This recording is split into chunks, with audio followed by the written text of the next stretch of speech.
मैं डॉक्टर नरेश जाखोटिया भगवान महावीर कैंसर अस्पताल में वरिष्ठ विकिरण रोग विशेषज्ञ हूँ। आजकल आर्टिफिशियल इंटेलिजेंस, जिसको शॉर्ट फॉर्म में एआई बोला जाता है, उसका बहुत धीरे धीरे इम्पोर्टेंट रोल बढ़ रहा है। उसके बारे में कुछ आज संक्षिप्त में चर्चा करेंगे। इसका मुख्य रोल जो है वो है बीमारी पता करने में, जिसको हम डायग्नोस्टिक बोलते हैं। तो कई बार बीमारी बहुत छोटी होती है और वो जो छोटी बीमारी है वो ठीक होने वाली होती है। तो छोटी बीमारी को नॉर्मल जो डायग्नोस्टिक टूल्स हैं वो नहीं पकड़ पाते हैं।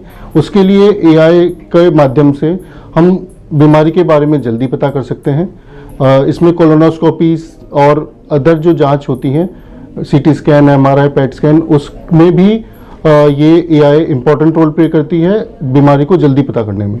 फिर हम आते हैं रेडिएशन यानी विकिरण के इलाज में एआई कैसे मदद करेगी। एआई ऐसे मदद करती है कि जो हम नॉर्मली रेडिएशन थेरेपी का ट्रीटमेंट आजकल सारा कंप्यूटराइज्ड है। इसमें मैनुअल जो मार्किंग वगैरह पहले होती थी वो अब खत्म हो गई है। तो जो कंप्यूटराइज ट्रीटमेंट है उसके लिए सारे दो चीज़ हमको कंप्यूटर में बनानी पड़ती है।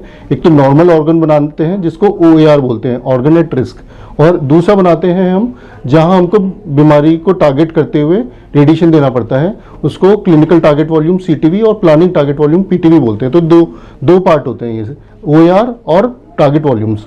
तो जो AI है वो हमारे टारगेट वॉल्यूम को बिल्कुल सही से बनाने में मददगार करती है, जिससे हम जो नॉर्मल ऑर्गन हैं उनको मैक्सिमम बचाते हुए विकिरण का इस्तेमाल करें और मरीज को कम से कम तकलीफ में उसका इलाज खत्म हो जाए, बेटर रिजल्ट एंड कम से कम साइड इफेक्ट हो। उसमें एआई हेल्प करेगा और धीरे धीरे इसका रोल बढ़ रहा है। तो इसको हम एक्सेप्ट करें और ज़्यादा से ज़्यादा इस्तेमाल करें। धन्यवाद।